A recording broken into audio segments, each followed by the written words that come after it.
Fallout é um universo rico, vasto e pode-se dizer que bem complexo, se passando em uma versão da nossa Terra, que depois de décadas que as grandes potências estavam guerreando entre si pelos recursos do planeta, e então tudo foi pro saco por uma guerra nuclear que devastou a superfície do planeta. Ainda bem que isso tá bem longe da nossa realidade, né? E bem, esse universo nos proporcionou através das décadas, sim, o primeiro Fallout é do começo dos anos 90, grandes histórias, personagens incríveis, jogos divertidíssimos, como também alguns mistérios, e muitos desses mistérios não têm solução até hoje. Mas antes, deixe-me me apresentar, meu nome é Kelvin Oliveira e sejam bem-vindos ao meu canal. Aqui eu compartilho as minhas paixões com quem está disposto a ouvir o que eu tenho a falar. Ou seja, aqui eu falo sobre os nossos universos favoritos de fantasia e ficção científica. E hoje vamos falar sobre 5 mistérios não resolvidos de Fallout. Vamos falar de lore.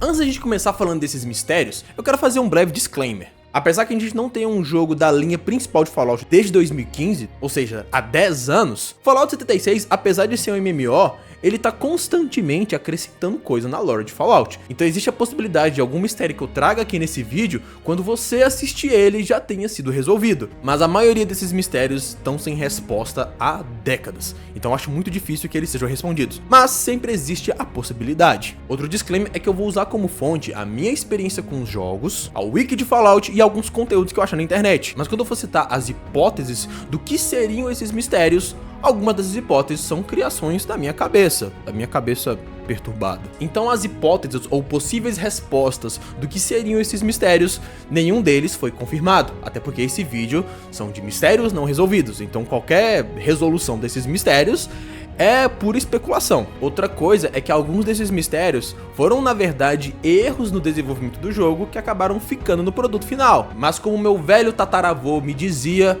se tá na versão final do jogo, então é canônico. Os roteiristas que se virem pra explicar depois. Eu vou começar falando de um dos mistérios que ao mesmo tempo é um dos mais simples, um dos mais antigos e um dos que mais me intriga pessoalmente, que é a pegada gigante em Fallout 1. Essa pegada é um encontro especial em Fallout 1, que vai aparecer dependendo dos seus status de sorte, enquanto você explora os desertos de Fallout 1. E é uma pegada bem semelhante a uma pegada de dinossauro. E o mais curioso, eu mudei aqui o estilo do vídeo para mostrar a vocês uma coisa muito curiosa sobre essa pegada. Eu vou usar aqui uma ferramenta de capturar o personagem para deslocar ele da imagem. Vocês vão ver uma coisa. Temos aqui o personagem.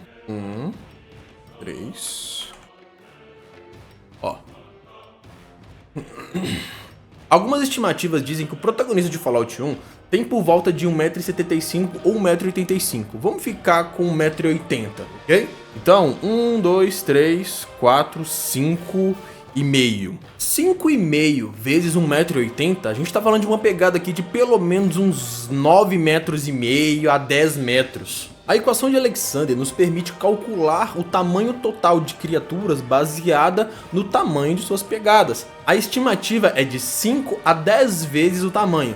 Significa que a criatura que deixou essa pegada tinha de 50 a 100 metros de altura.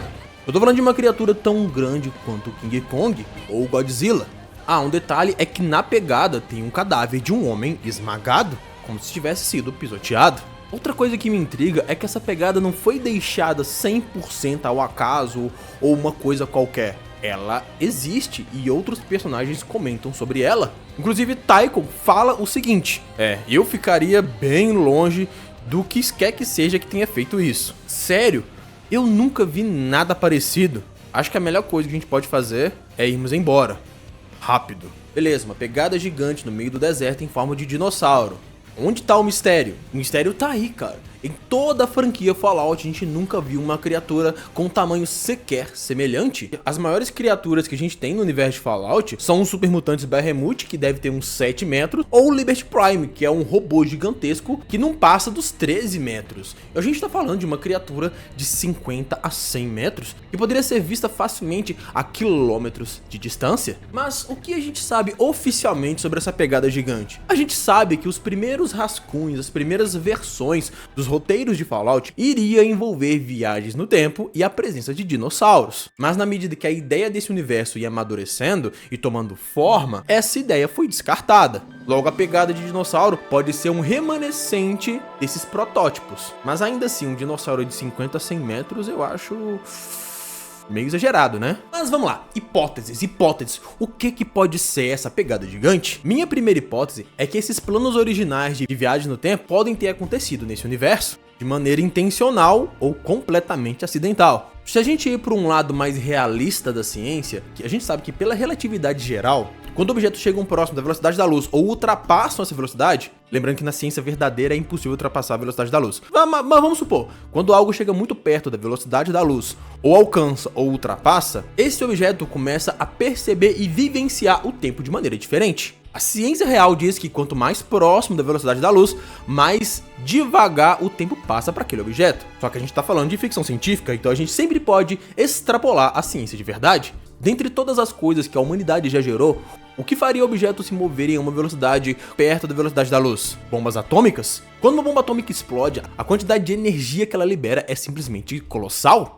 E ao liberar essa energia, suas partículas se movem a velocidades próximas da luz. Eu não sou físico, mas se eu não me engano, numa explosão nuclear, algumas partículas literalmente se movimentam à velocidade da luz. Então quando a gente pensa no universo de Fallout, na Grande Guerra principalmente, foram milhares ou até mesmo milhões de bombas atômicas explodindo ao mesmo tempo. A quantidade de energia liberada na superfície do planeta ao mesmo tempo foi descomunal e colossal, algo nunca visto antes em toda a história do planeta. Então se a gente extrapola a ciência real com ficção científica, seria completamente cabível que essas milhares ou milhões de bombas atômicas explodindo ao mesmo tempo tenha liberado uma quantidade de energia tão descomunal, com matéria se movendo a velocidades tão absurdas, que portais temporais podem ter se aberto, mesmo que de maneira não intencional, e mesmo que temporariamente, permitindo que algumas coisas ou criaturas viajem para o passado ou para o futuro. E suponhamos que realmente tenha se aberto um portal para o passado, para a Era Jurássica. Um dinossauro pode ter vindo para nossa Terra, porém ele vai ter vindo para uma Terra inundada de radiação, se tornando não só um dinossauro, como um dinossauro mutante. E no universo de Fallout a gente já tem isso bem estabelecido, que quando um ser vivo é exposto a grandes quantidades de radiação, nem sempre ele vira camisa de saudade. Às vezes ele passa por um processo de mutação. E se por algum motivo, um motivo qualquer, ele tivesse acesso ao FIV, ao vírus de evolução forçada, aí as possibilidades são praticamente infinitas. A gente pode ter um Tiranossauro Rex, super mutante, e ghoul, e necrótico, tudo ao mesmo tempo, que tá vagando por aí em algum lugar dos Estados Unidos.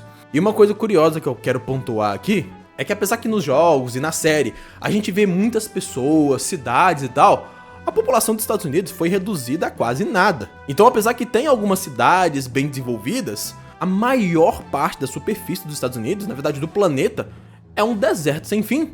Ou seja, existem grandes porções de terra nos Estados Unidos que não foram exploradas corretamente. Sem falar que se fosse realmente um tiranossauro necrótico, os necróticos são capazes de hibernar, então esse Godzilla de Fallout poderia estar simplesmente hibernando com tanto sedimento sobre ele que muitas pessoas passariam por ele, até por cima dele, caminhando sobre ele, achando que é uma montanha. É algo que pode ser trazido para Fallout a qualquer momento, mas é Fallout, então a gente pode pensar em teorias bem mais pé no chão ao mesmo tempo que seriam bem mais malucas. Então, pode ser que aquela pessoa esmagada ali tenha sido esmagada por uma Power Armor, ou pelo Liberty Prime, ou por qualquer outro bicho, e alguém foi lá e cavou uma pegada ao redor dele pra esconder o crime.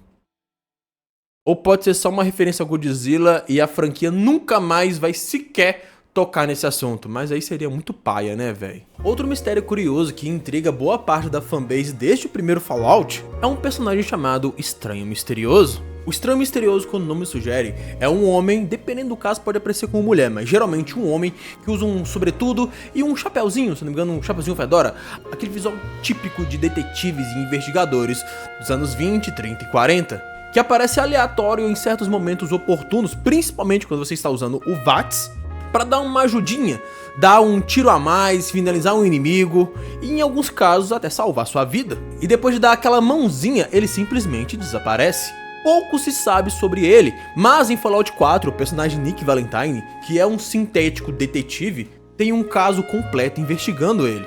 E apesar que não tem muitas informações sobre ele, nem nesse dossiê feito pelo Nick Valentine, a gente sabe que alguns outros personagens já foram capazes de enxergar ele. Assim como existem alguns rumores de sua existência em algumas facções, como a NCR. Tá, mas isso é o que a gente sabe sobre ele. Um cara, em alguns casos uma mulher, de sobretudo, um visual de detetive que aparece em momentos muito oportunos pra te ajudar a matar algum inimigo. Mas e as hipóteses? Quais teorias a gente pode ter sobre esse personagem? Eu tenho uma teoria. Eu vi a semente dela em uma página do Reddit, mas eu acabei chegando numa conclusão mais própria. Eu acredito que ele é um viajante temporal. Para começar, que o visual dele me lembra alguns agentes temporais de algumas outras obras de ficção. E em segundo lugar, ele geralmente aparece, ou melhor, a gente percebe ele quando estamos usando o VATS. E a gente sabe que quando a gente usa o VATS, a nossa percepção é que o tempo meio que dá uma diminuída, uma desacelerada, ou dependendo do jogo ele praticamente para. Então não é muito conveniente que a gente veja esse personagem justamente nos momentos que a gente está tendo uma percepção alterada do tempo. Qual seria o objetivo dele? Considerando que ele aparece geralmente para ajudar a gente, o protagonista, e geralmente o nosso personagem é o maior causador de mudança nesse universo, talvez ele tá dando uma ajudinha, uma mãozinha, para guiar a história para o caminho que ela tem que chegar, impedindo que a linha do tempo se desvie, já que caso nosso personagem morra, talvez as coisas lá na frente piorem bastante. Mas sinceramente eu não consigo ir muito mais longe do que isso quando se trata do estranho misterioso. Agora, esse mistério me intriga demais. Fazendo uma breve contextualização, você tem que entender que o universo de Fallout, apesar de ser diferente, no passado ele era praticamente igual ao nosso. A Primeira Guerra Mundial, a Segunda Guerra Mundial, as guerras anteriores, grandes acontecimentos da história, da ciência, tudo aconteceu exatamente como no nosso mundo. Porém, tudo mudou entre o final da Segunda Guerra Mundial e os anos 50, a gente só sabe que o primeiro grande evento realmente diferente do nosso mundo na história de Fallout é que o primeiro ser humano no espaço, ao invés do soviético Yuri Gagarin, foi o americano Capitão Carl Bell. Daí pra frente,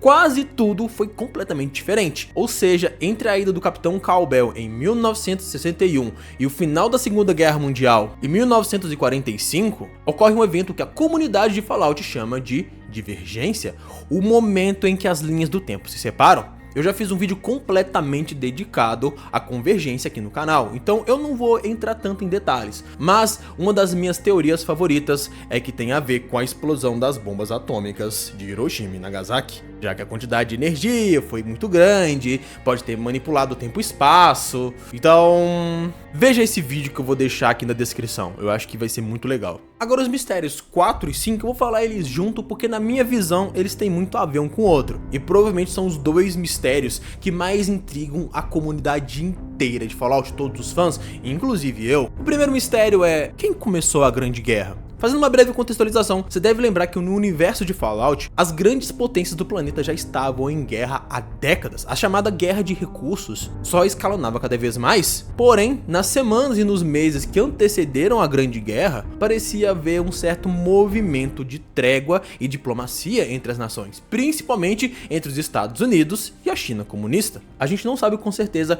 quanto que essa diplomacia estava avançando entre as nações, mas a gente sabe que ela existia e existia a possibilidade real da guerra acabar de maneira pacífica. Mas ainda assim, alguém lançou a primeira bomba e aconteceu a chamada Garantia de Destruição Mútua Assegurada. Acho que é esse o nome em português. Que é basicamente o que impede que uma nação mande bombas nucleares na outra até os dias de hoje. Imagina que você tá brigando com um cara, aí vocês dois estão com uma arma apontada pro outro. Se ele atirar em você, você atira nele. E os dois morrem. Então, o que impede, até os dias de hoje, que uma nação mande bombas atômicas na outra é a garantia de destruição mútua assegurada. Quando uma nação mandar mísseis na outra, vai levar alguns minutos para esses mísseis caírem. E é tempo suficiente para outra nação retalhar, mandando míssil que nem maluco. Ou seja, se você me destruir, eu também te destruo. Inclusive, esse é um dos motivos que algumas pessoas dizem que não importa. Mas pra gente que gosta de aprofundar na lore de Fallout e das nossas franquias favoritas, isso importa sim. A série de TV até trouxe uma possibilidade que quem começou a Grande Guerra não foi nem os Estados Unidos, nem a China, nem a Rússia, foi na verdade a Vault-Tec, ou uma das grandes corporações. Eu poderia fazer um vídeo completamente dedicado à Grande Guerra e à relação dela com as grandes corporações do universo de Fallout, mas resumidamente a minha visão é que a Vault-Tec e as outras corporações tinham entrado num funil que, se a guerra não acontecesse, todas as empresas iriam quebrar, assim como a economia do próprio Estados Unidos. Vocês têm que entender que o empreendimento dos Vaults foi um empreendimento trilionário. E enquanto a guerra dos recursos estava acontecendo e existia algum medo de guerra nuclear, tanto os governos como as corporações privadas só jogavam dinheiro na Vault-Tec. Jogava dinheiro, jogava dinheiro, jogava dinheiro. Mas no momento que um empreendimento tão caro se mostrasse completamente inútil, todo mundo ia quebrar. E se a gente sabe de uma coisa, é que corporação e bilionários preferem destruir o planeta do que perder dinheiro, né? Então até hoje a gente não sabe com certeza quem começou a Grande Guerra. E isso conecta a outro ponto. Beleza, passou a Grande Guerra.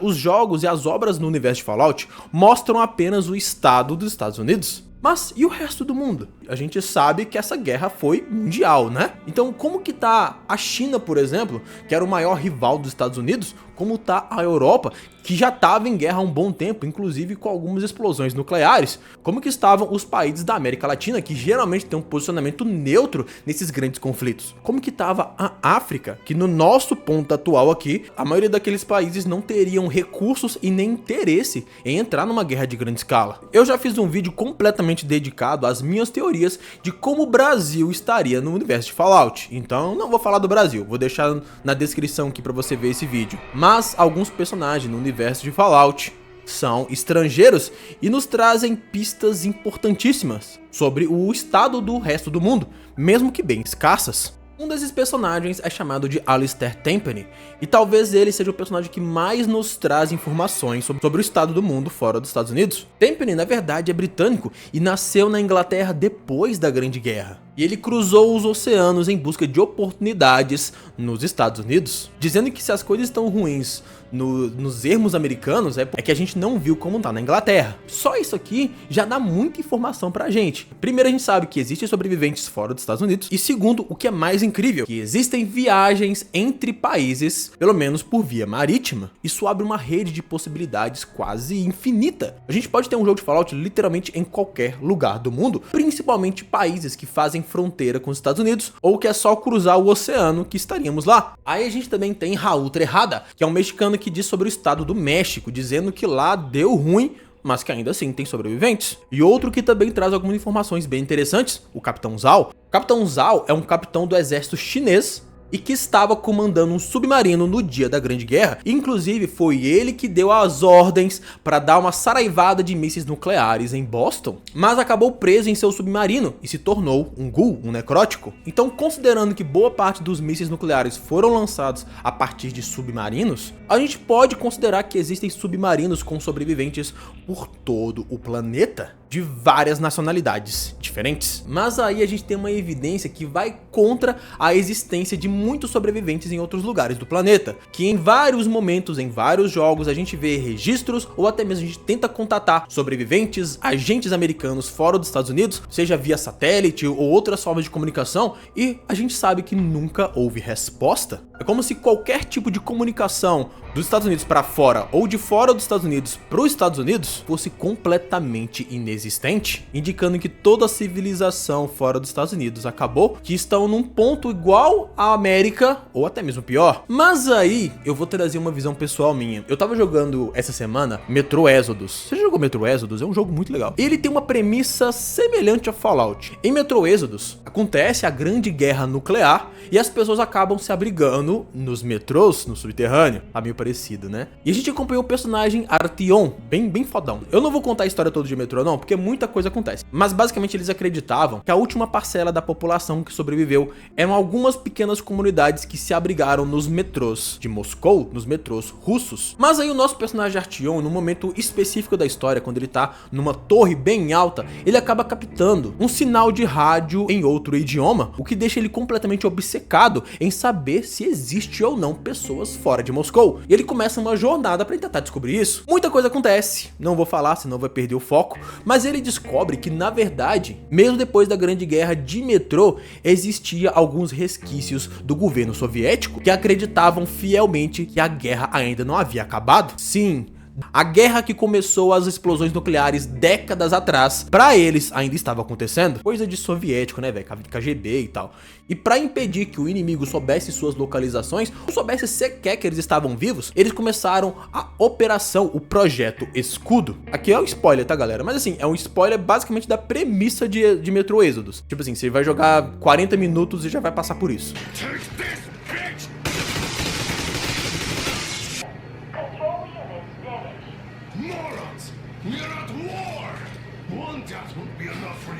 What is this equipment? This is the Universal Broadband Radio Jammer. What? It stops Moscow from hearing anyone, and them from hearing us. Shit. This fucking sucks. You were right all along. Do you see?